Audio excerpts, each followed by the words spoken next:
Are you a leader? Do you want to be a leader? Well, this week on the Tattooed Chap, we're going to look at the top 5 books that shaped me as a leader on this Top 5 Fridays. So tune in.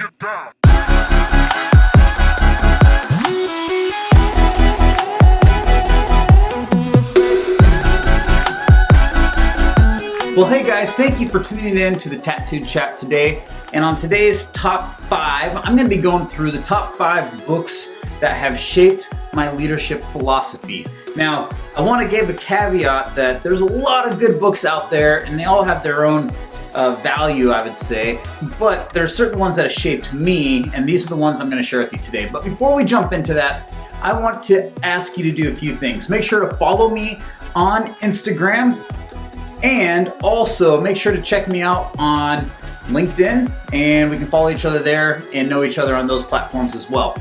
Also, as you're watching this, make sure on the comments below to share with me your top 5 books on leadership, because then I can learn maybe from you and also hone and sharpen myself.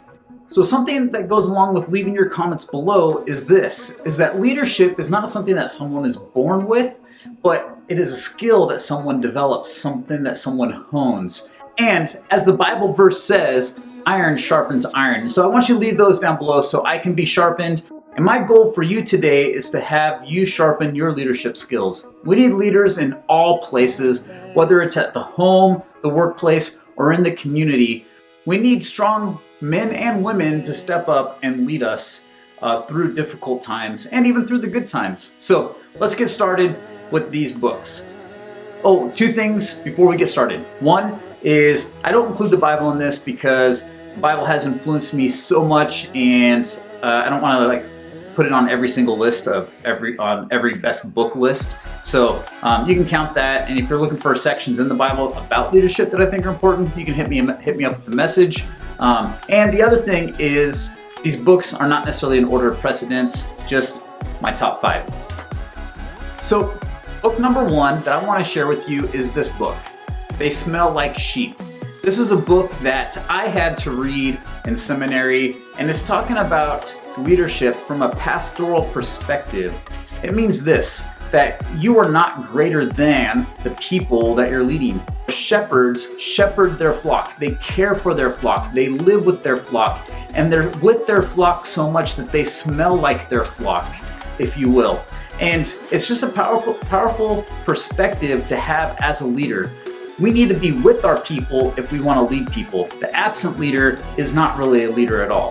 What does it mean to smell like your sheep? It means that you're close enough that you bump up against them, that you know the details that you can only know when you're up close. And true leadership is being up close and being intimate with those that you're leading. At least that's my philosophy that I got from this book. Check it out. So book number 2 on my list is Extreme Ownership.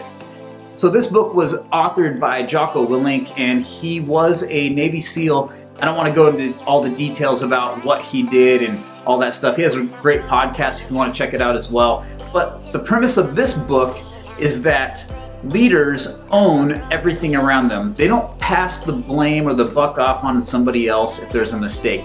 They own the mistake. If the team is not working on all cylinders, like if there's a deficiency, the leader owns that and takes it upon his own shoulders or her own shoulders to fix it or to mitigate it or to somehow work around to a solution. And they don't blame or shift the blame onto someone else. And he has a lot of great examples in the book through his military career of times when people shifted the blame and what happened. And then also how some people took that ownership of something onto them, even though you could say it wasn't theirs to own, but they owned it anyways. And by them owning it, the team was able to succeed where otherwise it wasn't. So extreme ownership is very important. The way that this book has influenced me is that there were some things in my life that I was like, that's not really for me. I don't really like what's going on there. I don't fit in. And I'd make it these excuses because I didn't like something.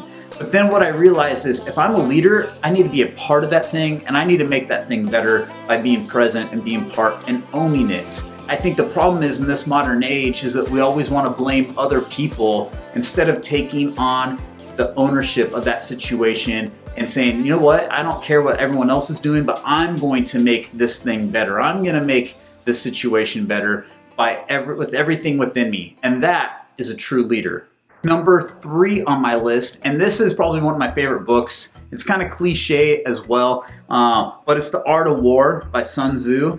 And as you can see, I have a ton of little book notes in there and stuff. I love this book. It's basically a bunch of proverbs about strategy, but there's also a lot of stuff in there about leadership and how to lead people. One of the things I love about Sun Tzu is that he talks about how if you love the people that are following you as if they are your own kids, that you can do incredibly amazing things because they'll know that you love them and you appreciate them, and they'll do amazing things because of that, and vice versa, that you'll be tighter as a team. And even though this book is hundreds of years old, the stuff that is in here is pretty powerful, and Sun Tzu writes them in such a way that they can be applied to sports, to business, to life. There's a lot of different things, and it's pretty short too. So check out The Art of War by Sun Tzu. I probably read it once a year. Great book for those that like strategy type stuff. So the next book I want to share with you is a book by a guy named Malcolm Gladwell, and he's written a lot of good books. The Tipping Point, Blink. He just came out with a new one called Talking to Strangers, which was really good. But this one's called David and Goliath, and it's about looking at opportunities and obstacles and kind of talking about how, like, the person that wins, he doesn't use that phrase, but the person that wins is the person that can look at things from a different perspective. And I think if you're going to be a good leader, you need to train yourself to look at things from other perspectives, because that allows you to adapt to the situation and overcome. Sometimes your weakness can become your strength, and vice versa. Sometimes your strength can become a weakness. And he talks about David and Goliath in that kind of light, where oftentimes we look at the story of David and Goliath and we think that David was at a massive disadvantage. And he was for certain types of warfare. And Goliath actually had an advantage at certain types of warfare. But David, recognizing the situation, changed his perspective, and he fought Goliath with a different style of warfare, which allowed David to overcome and defeat Goliath. Spoiler alert. But anyways, it's a great book. Anything really by Malcolm Gladwell, I think, will challenge you as a leader and how you look at the world. Also, you can check out his podcast, Revisionist History, has some really good stuff in that as well. So the book I want to share with you that shaped my leadership journey quite a bit about 20 years ago is a book by a guy named John Maxwell, and it's called The 21 Irrefutable Laws of Leadership. And it was shared with me by my mentor, Dan Pursley. He walked me through it. We looked at each chapter, and it really challenged me to think about leadership differently and just to kind of have some concepts of what leadership looked like.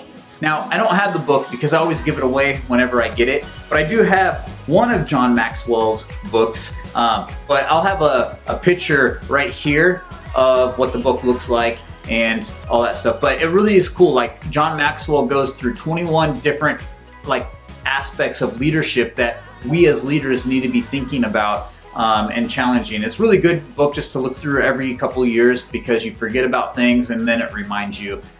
So make sure to check that out. Really, anything by John Maxwell is probably going to challenge you as a leader or have some good wisdom. And if you're getting started into reading about leadership, John Maxwell might be the way to go. So anyways, those are my top 5 books, the books that shaped me as a leader today. There's many others I could have put in there that were good. And again, I'm not saying these are the best books. Whenever I do these lists, I'm always like, oh, there's this one. And that's okay. We're all on this journey together. And I think the real idea behind being a leader is continually growing and continually being shaped and learning. I've once heard it said that readers are leaders. And so challenge yourself by other people's ideas and learn from them and put that in your tool bag.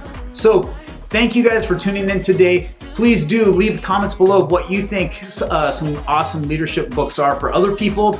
And if you appreciate the content that I'm putting out, please hit that like button and share it, subscribe, hit the bell so you know when other content comes out.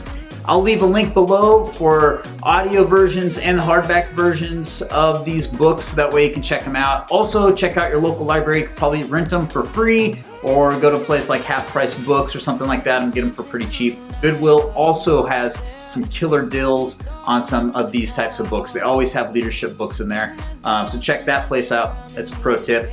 And I will see you guys and gals next time, and bye.